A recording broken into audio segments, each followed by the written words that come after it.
So these are my top 5 tips to get started with affiliate marketing. Let's go. Number 1. When choosing your niche, go for what you are passionate about and can talk for hours about, as this will be much easier to create content on. Number 2.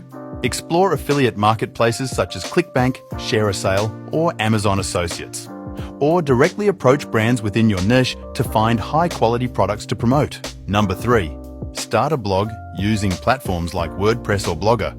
Grow a following on social media platforms such as Instagram or Facebook, or create engaging content on YouTube to attract and connect with your audience. Number 4. Use tools like Canva for designing visuals, WordPress or Medium for blogging, Adobe Premiere Pro or iMovie for video editing, and social media management tools like Buffer or Hootsuite for scheduling and posting content. Number 5.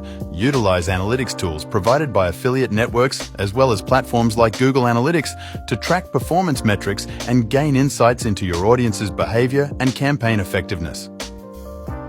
If you made it through the whole video, make sure to drop a comment below and follow me for more good content, and I'll send you a free gift right now.